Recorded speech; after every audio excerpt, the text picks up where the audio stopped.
jàngal xale dafa laaj subhanallah sacrifice yu bari énergie bu bari moo tax waajur yi luñ ci jàppale mooy jàngalekat yi ak moo xam ci école bi la moo xam ci daara ji la moo xam macha allah ki nga dénk sa doom mooy yow mii di waajur nañ ci jàppale mooy ñooñu noonu ñooñu nga dénk sa doom bi maanaam ñoom bu ñu liggéeyee am lu ñu def ci doom bi ba doom bi ñibbisi ci kër gi aussi nañu maintenir nañu góorgóorlu surveiller xale yi est-ce que ñu ngi réviser bàyyi xel ci xale yi mooy seen connexion ndax xale yi des fois surtout jamono ji ñu ci bari bu ñu ñëwee cahier dañ koy sànni fële dootuñu réviser wala ñu ngi ci écran yi devant la télé di seetaan rek ay émissions yoo xamante ni mu ngoog subhanallah du ñu jàng seen leçon wala seen comportement des fois day feeñ ba ci biir donc nañuy dimbali mooy école yi nañuy dimbali jàngalekat yi nañuy dimbali professeurs yi nañuy dimbali enseignants yi nañuy dimbali oustaz yi nañuy dimbali mooy il faut mu am connexion entre waajur bi waajur yi ak li nga xamante ne moom mooy institut boobu noonu wala foofu mu yóbbu ay doom mooy jàngalekat beeg directeur beeg yooyu yëpp. waaye tamit yow mii di jàngale na nga xam ni amaana bu rëy lañ la dénk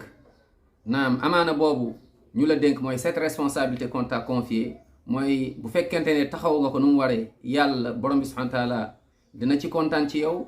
ba macha allah yàlla mën na la ci yërëm sax bal dugal la ci aljanna ndax amaana loolu du lu yomb lu rëy la donc fay bi aussi day rëy waaye tamit bu dee nag malheureusement sàggane nga ko na nga xam ni merum yàlla mën na wàcc ci sa kaw yow mii di jàngalekat toi le professeur ou l'enseignant ou bien yow mii di oustaz kon na nga bàyyi xel mooy ci xale bi ñu la dénk wala xale ñu la dénk ndax tey da ngay gis malheureusement dañ koy seetlu des fois au lieu que ñu occupé wu xale yi jàngal leen ak yar jàngal leen aussi macha allah jox leen xam-xam waaye tey professeur yu bari da ngay gis dañuy ñëw di jàngale nekk ci ginnaaw classe bi wala boog ci benn coin wala boog sax ci biti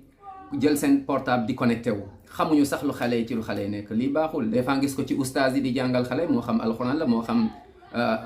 xam-xam bu mu mën a doon nga gis oustaz bi mu ngi connecté wu ci internet am rek moom mu ngi ci Facebook mu ngi ci WhatsApp yi mu ngi ci kii mu ngoog professeur bi wala enseignant bi aussi la même chose mu ngi connecté wu ba xamatul sax des fois day jël confier benn xale responsabilité bi xamul sax luy xew lii c'est dangereux.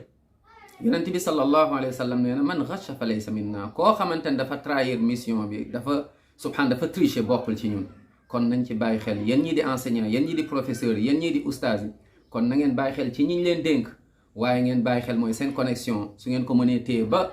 ngeen yegg kër ga wala ba ngeen pare mooy li ngeen di jàngale ba seen mission côté boobu jeex boobaa libre ngeen waaye nañu bàyyi xel di mélanger mbir yi day am lu muy répercuter ci xale yi waaye sa digganteeg sa borom avant tout nañ ci bàyyi xel incha allah.